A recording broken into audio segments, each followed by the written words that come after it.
Let's jump right into it. You're gonna need one moving box, extra large. You can get two if you want. I'll do one for the sake of simplicity. Two laundry bags. Try to pick a material that won't cause a lot of friction burns. Though you should at least always wear hand wraps when using a punching bag to avoid both abrasions and damage to the hands and wrists. Some paracord. Nothing special, it just has to be able to handle the weight of the bag. And last but not least, a ray of sunshine or a can-do attitude I find goes a long way in do-it-yourself projects. Now that we have all the materials, we can begin. We start by taking the box and shaping it so that it holds a somewhat cylindrical frame to make it easier to fit inside the bag. The box doesn't need to cover the whole surface of the bag, just the majority of it. However, if this bothers you, you can just go get another box and cover the rest. The use of tape here is temporary, as we want the box to expand once inside the bag.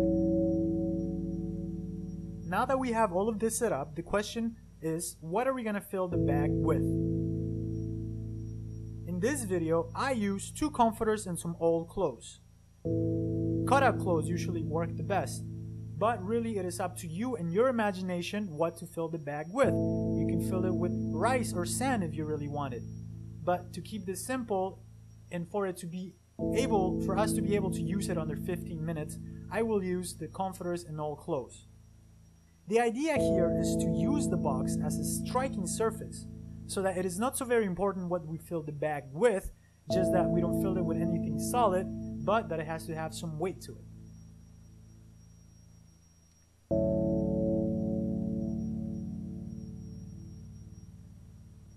Let's keep going. We're gonna put the box inside the bags first, then fill it with whatever material we're using. Just make sure that it is enough to fill the bag and it's compact enough once inside the bag to provide good resistance. Once filled up, push down on the material and kick the bag a bunch to settle everything inside. The next step is to bunch up the openings of the bags together to wrap them with their own strings. If one comes out like mine did, it's okay. Just bunch up the openings of the bag to each other and use the string of the other bag. If that one falls out as well, just cut a bit of paracord to wrap them together. It is very important to grab as much of the bag material as possible. Otherwise, you will be wrapping up the stitches that hold the laundry bag strings, which will most definitely break the moment you try to hang the bag. Once again, keep kicking and punching the bag just to see how it's shaping up.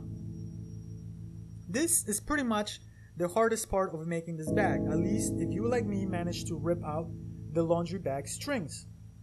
Once this step is finished, pick up the bag and move it around, shake it a bunch, keep kicking it. Just essentially make sure that there are no edges to the box.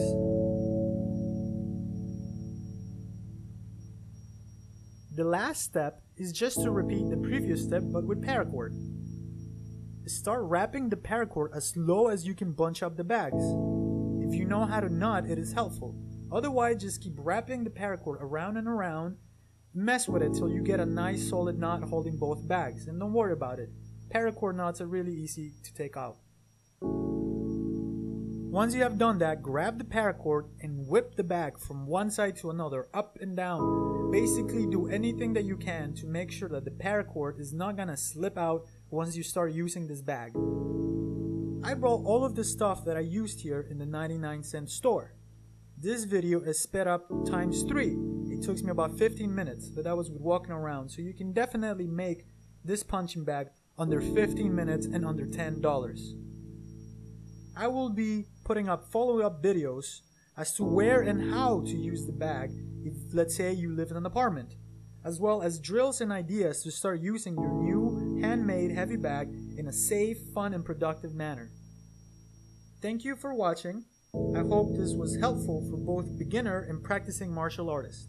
Till the next one.